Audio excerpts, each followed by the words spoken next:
else. So in colors, we have different types of modes. So we have RGB and CMYK, hex,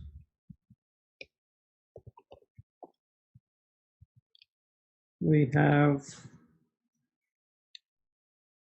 lab colors as well. Okay, so for most digital products, we use RGB, which is red, green, blue. Okay. Red, green, sorry, blue. So we have some numbers until from 0 to 255 here. Okay. From here also the same. So based on which number is put in this and this one and this one, so the color is calculated. So if you're looking at this one, so you have this RGB. When R is more, red is full 255, then it is completely red. Now I'll increase the green a little bit. So 0 is completely black. Okay. Okay. So if I increase it a little bit, so I'm like, it is 74, green is 74, 84, then Okay. it's orange. Okay, the color, the code is shown here. So if you see RGB color, it is 255, 84 for orange. Okay, Okay. so even if you say blue, if you increase the blue, it becomes pink, and you reduce this one, it becomes purple. That way, by combining these three colors, we make a new color. Okay, based on varying values. If you say total 255 for everything, it becomes white completely. Okay. Okay, so this is how you mix the colors. So normally we don't we use RGB or we use hex. Okay, so Okay. these two colors is it starts from 0 and goes to F. Okay, this is Okay. like R, these two are R, these two are G, and these two are B. Okay, so then you have uh, so from 0 to 9, and then A, B, C, D, E, F until F it goes. Okay. Okay. Yeah. So then this CMYK is majorly used for print. Just to understand, if somebody asks you to give it in CMYK, you can just put a hex in. So here you put this hex. So you got this green color. I just made up some hex here, and this CMYK code numbers for them. For if anybody wants to have it in print. Okay. Okay. Way you can get it. These are lab colors for photo printing. This is used. Okay. Okay. So same method you can use. You can just put the hex and get the lab colors from some of the other website. It's not a big deal. Okay. Okay. But so the most two important color modes which we'll be using is these RGB and hex. Hex is the most used one, unless there is some alpha in it. I'll tell you what alpha is. So in color, there are a few more things, which is you know about this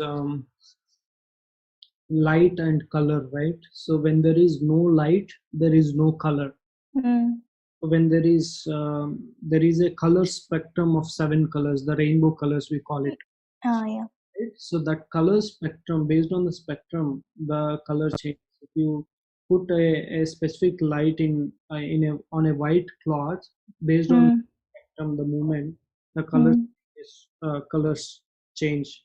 So mostly it is based on how much light it is there. If there is too much light, then it becomes white. It is no light, it becomes black. Dark black. Mm. So in between whatever the difference we have, so those are the colors we are like looking at.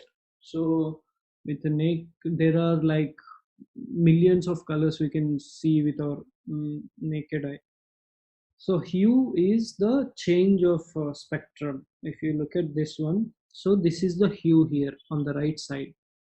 So this is change of color, which is called as hue. And the saturation is how dark or how light the color should be. Okay. So if you Okay. feel here, it becomes white, and if you go this side, it becomes dark, the same color. Let me just draw one shape. Okay, let us see now. I'll put the spectrum here, the hue here, and just Mm. change it. The color changes. This is the fill color which we are changing from red to yellow. In between there is orange, green, blue, cyan blue, and then dark blue becomes violet or purple, violet, then again it becomes pink and red. Okay, Okay. then we have this solid the color saturation where it becomes from dark to light. Mm. So the color becomes darker and then becomes lighter. Okay, Okay. that's one thing. And then we have opacity here, Thank you. how much opacity there is in color. So opacity is the Export it. background color. If you have some other color in the background, then it mixes and comes up with like something else. It becomes something else. I'll change it and opacity. Okay, Okay. so this is how it works. So to generate colors, normally there are different types of colors again, which is like what we can say. I'll show you a website which where you can make and generate colors. So it is called Adobe Color. Color, not colors. It is color.adobe.com.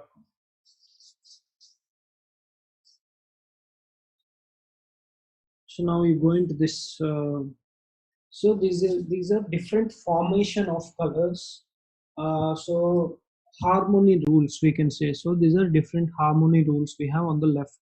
So these are analog colors where you have like multiple 5 color method which takes 5 colors into consideration.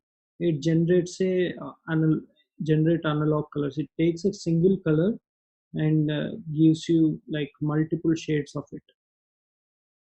Okay, then you have monochrome, which is like one single color and Mm. darker and lighter patterns of it. Okay. Then you have triad, which is three colors. Mm. You can just check out. You can mix and match colors. Then you have this complementary, which gives you the opposite.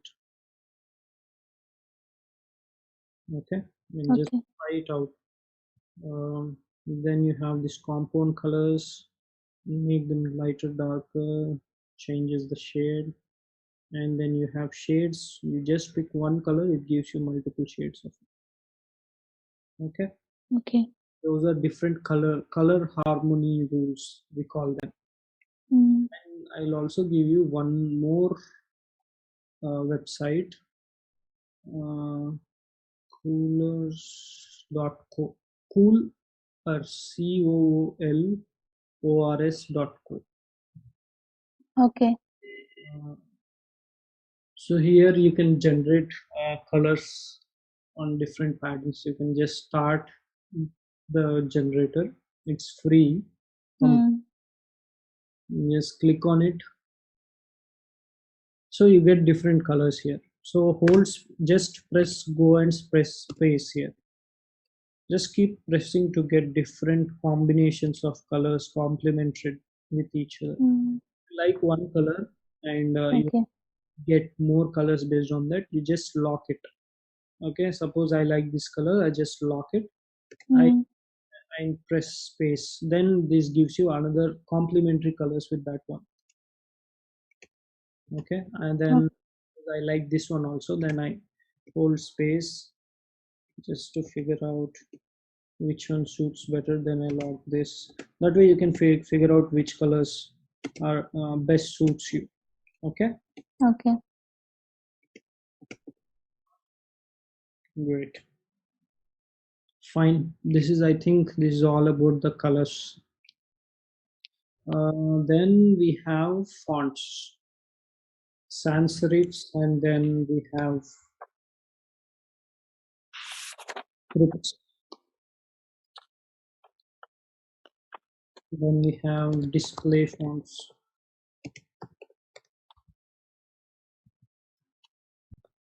Basically, actually, if you look at it, there are 6 categories. These are like only 4 I'm showing you. I'll give you one link. If you read that, you'll get the other 2 categories. And these are the Oh, methods, which we use. okay. So sans serifs are the old fonts. So when we used to have these newspapers and books have this, most of the time these use these fonts. Okay, it is easy to read how they look like. Times New Roman is one perfect example of how the those fonts looks like. Okay, Okay. these edges are there, right? So wherever there is this type of fonts are called serifs. Serifs. Okay, so Mm. whenever there is no edge, one second. So whenever there is no edge, this softness is there. These are the modern fonts which are used in digital devices. Okay, digital, Okay. we use them. So these are sans serifs. Then we have the scripts which we use in greeting cards whenever there is some occasion. So on the occasional basis, if you're welcoming somebody, for them you use this kind of script fonts. These are also called floral fonts. I'll show you how they look like. So it looks like a cursive writing. Mm, yeah. Okay. So these type of fonts are scripts. So then you have this display fonts. I think I don't have that kind of font. So here, these are the display fonts. Okay. Yeah, that's what these 4 fonts are like. So now in fonts, there are multiple things. So these are properties of fonts. So the font has size, then it has weight, line height, then you have letter spacing.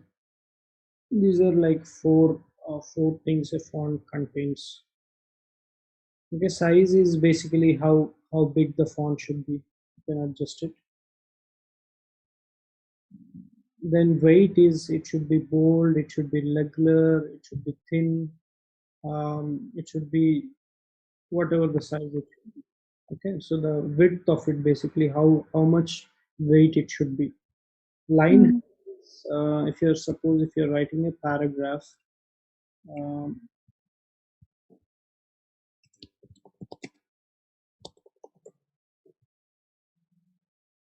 so there are 2 lines here, right? The space between this line and this line is line height.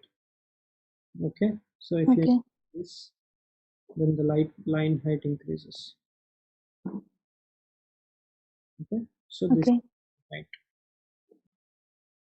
Then we have letter spacing. So and this is how much space a letter should have. Mm. Okay, Okay. this is letter spacing. And then we have font families. So font family is nothing but a font type. For example, it can be Calibri, it can be whatever the font name is. Gotham Mm. is a font family, and Gill Sans, whatever the font name is, that is a font family. Okay, Okay. yeah. Alignment, left, right, and center. Okay, We have superscript. You know what is superscript? No. No. So, for example, this text is there. This is superscript. But top it is coming, right? Okay. We used to like read in textbooks. Sometimes we used to have something Mm. one, two. Right? That is superscript, and this is the subscript. If it goes to the bottom, Okay. then it is subscript. Then we have capital letters and small letters, caps and small, and the camel case. The first letter Like caps. caps, and then we have underline, etc., and the strike one. Okay. Then Okay. after once this is done, beyond this there is something else I need to tell you about fonts. So even in the fonts there are not just alphabets, but there are numbers also. Mm. Then we have special characters, for example, apostrophe, comma, hyphen, plus, minus, lot of things, whatever the keyboard character supports. Okay. Okay. So whenever you are choosing a font for a website or application, we should consider all these things. Okay. Okay. You have to choose very carefully based on all these parameters. Right? One of my personal favorite is uh, SF Pro Mm. font family, because this is designed by Apple. So this font is designed by Apple, and it has all the weights, all the characters are covered, all the numbers are right. So everything looks very clean. The spacing is right. Sometimes what happens in some fonts, the letter I, capital I, and L, capital L looks same. Mm. Then you don't know what is the difference between I and L. Okay. You Okay. have to even check those. Sometimes the letters might get mixed up. The bottom letter and the top letter might get mixed up. Okay. So those Okay. also we need to consider and make sure all everything is right. So SF Pro is my personal favorite, and another one of the trending font is Calibri. These are the modern fonts. So in the whole, there are subcategories of these fonts. Total, there are six main categories, and the subcategories, if you include, there are total around 70 types of fonts. Mm. Okay, Okay. it looks very complex, isn't it? Mhm. Yeah. Now it is getting complex a little. Okay. Yeah. Remember all those things, because some of the other time somebody will ask you how will you pick up a font for your website. Okay, we are done with the fonts. Then we have lines and shapes. Lines, we have straight lines, curved lines. So these are curved lines. Okay. Then we have the shapes, which are geometric shapes, and we have organic shapes, which are basically smooth in nature. Yeah. So all these geometric shapes are like rectangles, those diamonds, circles, which have real, like which we have studied in the school maybe. So these are called geometric shapes, and these are organic shapes. Okay. Okay, we use them to make organic shapes are mostly used to make patterns. Organic. These are mostly used to make the elements of UI. Okay. Fine. Then we have soft corners on the edges. Okay, something like that. So those. those all shapes come in. So not nothing much to there. Like we can combine these two shapes and make some new shape also. Then those are called geogenic geogenic shapes, or some people call them as orgometric shapes also. Okay. So if you combine them and make them, this become a orgometric or geogenic shape. Fine. Okay. Mm. So that way you can like form different shapes. And as we go further, there's nothing much in this one, but we have to, these are required. Then we have this media. Media is like basically images, video, Mm. audio, illustration, and icons. So images are in different formats like JPG, so PNG, we have TIFF, and like multiple other formats. We have GIF also. So JPG is without transparency. If you want to use an image, then JPG is the format. If you use a PNG, then you will be able to see the background, whatever the background is. I'll show you one example. Now, Okay. when I pasted this image, you cannot see anything what is there in the background. For example, you cannot see the text. Mm. Now you can see the outline of the dog, and you can also see the text in it. So that is the difference between the PNG and JPG. TIFF is one format basically. That's it. Okay. One form you can use it for like it retails. Then you also have some PDF also. PDF is normally for documents, but sometimes we use for images as well. So GIF is for animation. So this type of format, image format, is a GIF format. Okay. We can see in WhatsApp. You send in WhatsApp, exactly. So that's a GIF format, where Okay. GIF format is mostly used for animations only. If you want to repeat some frame, there are like 5 6 images or 10 20 images together, then that format loops those images. Okay, Okay.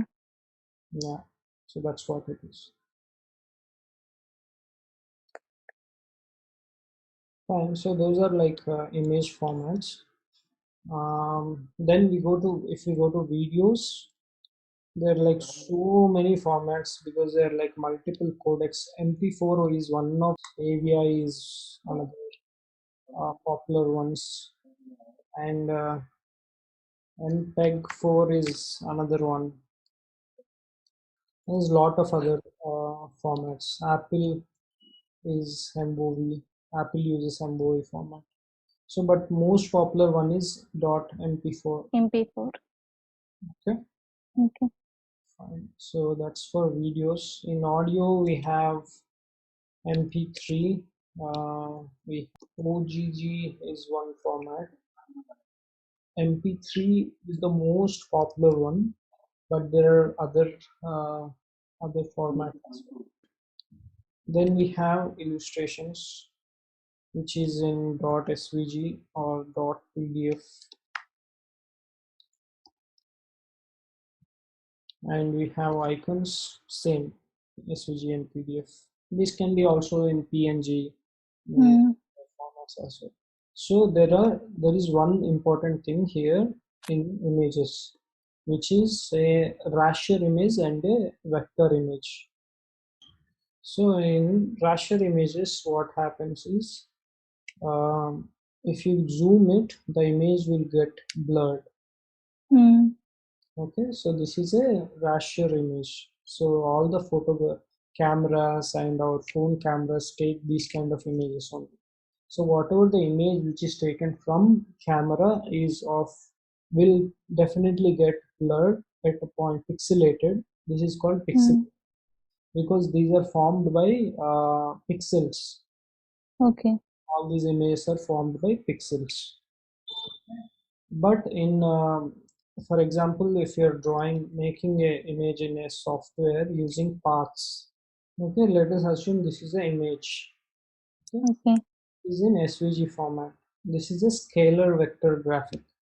This is a vector image, okay. Hmm.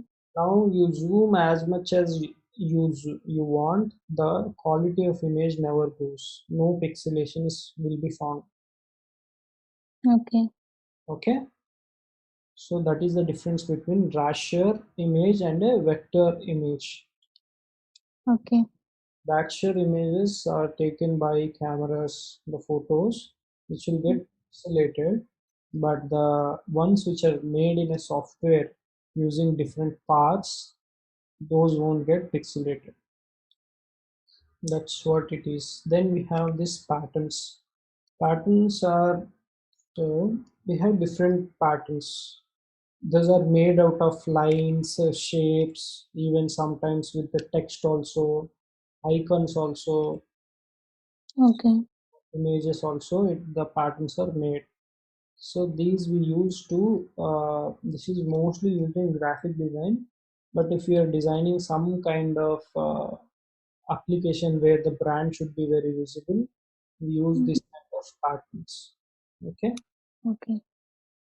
Yeah. So we use shapes, lines, all those things to make patterns. And then finally we have one thing called filters. So filters are basically if you're drawing a rectangle, then you have a shadow for it. So for example, you have a shadow. Okay, Hmm. give depth to something, you will add a shadow. Okay, so that shadows are called filters. That is filter, one example of filter. There are multiple filters like a blur filter, and so another few examples are also there for that one.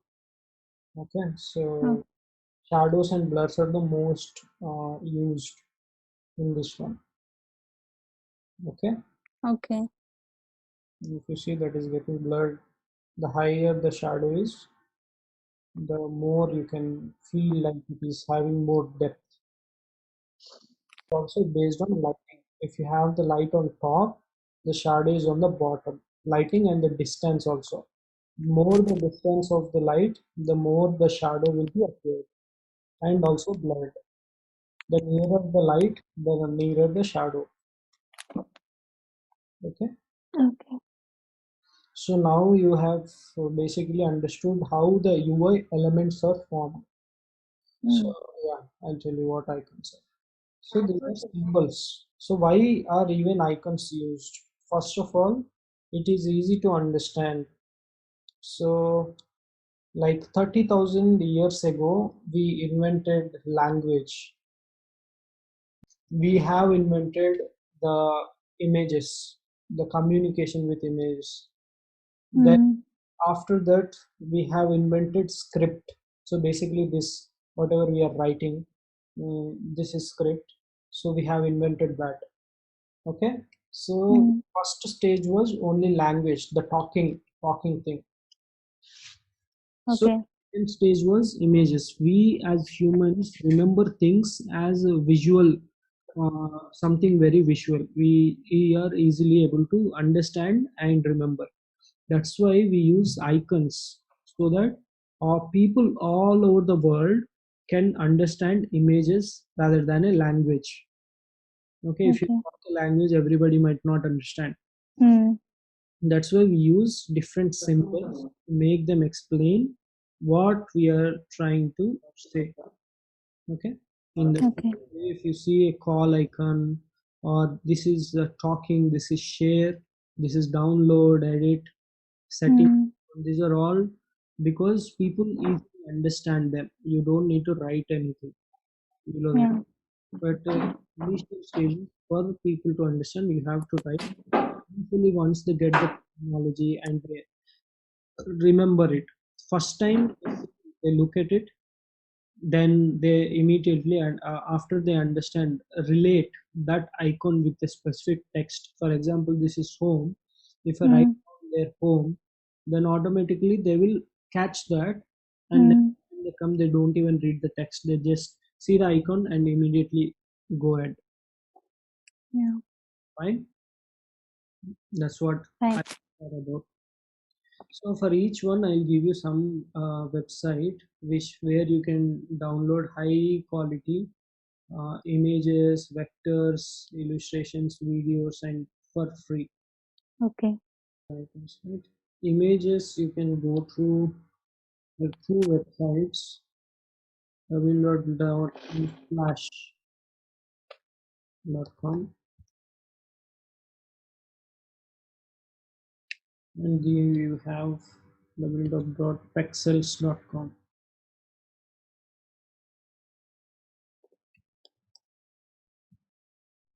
For audio, you can go to SoundCloud. For videos also, you can go to Pexels. Okay. For Okay. videos, you can go to FreePic. So, but you have to give the credentials of the artist. For illustrations, you can go to FreePic. You can go to SoundCloud for this. For icons, you can go to Icons8. We have icons8.com where you can get icons for free in PNG, and Mm. so these icons are perfect, right? These are aligned well, these are properly done. Everything looks consistent. Okay. Yeah. You can get consistent icons from there. You can select a specific OS and you can download that style of icons, because we have to use consistency in all the website or application. Okay. Okay. You can download those consistent icons for each OS and or each style from there.